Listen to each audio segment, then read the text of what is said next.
ಏಯ್, ಏನಾಯ್ತು? ಆ ನನ್ನ ಮಗನ್ನ ಬಿಡಬೇಡಿ, ಕತ್ತರಿಸಾಕಿ ಅಲ್ಲೇ. ಅಣ್ಣ ಅವ್ನು ತಪ್ಪಿಸ್ಕೊಂಡ್ಬಿಟ್ಟ ಅಣ್ಣ. ಏನು? ಓ ಶಿಟ್! ಶೇ, ಬಡ್ಡಿ ಮಗ ತಪ್ಪಿಸ್ಕೊಂಬಿಟ್ಟ. ನನ್ನ ಹುಡುಗರಿಗೆ ಅವಮಾನ ಮಾಡ್ತಾನ. ನನ್ನ ಹುಡುಗರಿಗೆ ಅವಮಾನ ಮಾಡಿದ್ರೆ ನನಗೆ ಅವಮಾನ ಮಾಡ್ದಾಗೆ. ಆ ನನ್ನ ಮಗನ್ನ ಮಾತ್ರ ಬಿಡಬಾರ್ದು. ಈ ನನ್ನ ಮಕ್ಕಳು ಬಿಟ್ಬಿಟ್ರಲ್ಲ, ಆ ನನ್ನ ಮಗನ್ನ ಬಿಡಬಾರ್ದು. A few minutes later. ಅಣ್ಣ ಸಾರಿ ಅಣ್ಣ, ತಪ್ಪಿಸ್ಕೊಂಡ್ಬಿಟ್ಟ. ಏನೋ ಸಾರಿ ನಿನ್ ತಲೆ. ಶಿಟ್, ಹುಡುಗರಿದ್ರು ಕೂಡ ಕೈಗೆ ಸಿಕ್ಕಿರೋನ್ನ ಬಿಟ್ಟು ಬಂದಿದ್ರಲ್ಲ. ಹೋಗಿ ಕೆಲಸ ನೋಡ್ಕೊಳ್ಳಿ. A few moments later. ಅಣ್ಣ ಅವನು ಮಾರ್ಕೆಟಲ್ಲಿ ಇದ್ದಾನಂತಣ್ಣ. ಕರೆಕ್ಟಾಗಿ ಸಿಕ್ಕಾಕೊಂಡ ಕಣೋ ನನ್ನ ಮಗ.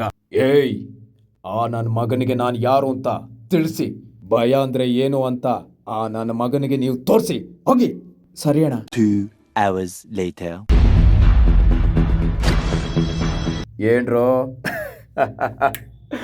ಆ ನನ್ನ ಮಗ ಹೆದರ್ಕೊಂಡು ಹುಚ್ಚ ಒಯ್ದಿರ್ಬೇಕಲ್ಲ. ನಾನು ಯಾರು ಅಂತ ಆ ನನ್ನ ಮಗನಿಗೆ ಈಗ ಗೊತ್ತಾಗಿರ್ಬೇಕು. ಅಣ್ಣ ಅವನು ಎದುರ್ಕೊಂಡಿಲ್ಲ ಅಣ್ಣ. ಏನು? ಹೆದರ್ಕೊಂಡಿಲ್ವಾ? ಏಯ್, ಭಯ ಅಂದ್ರೆ ಏನು ಅಂತ ತೋರಿಸಿಲ್ವೇನ್ರೋ? ತೋರಿಸಿದ್ವಣ್ಣ. ಹೆಂಗೆ? ಹಿಂಗೆ.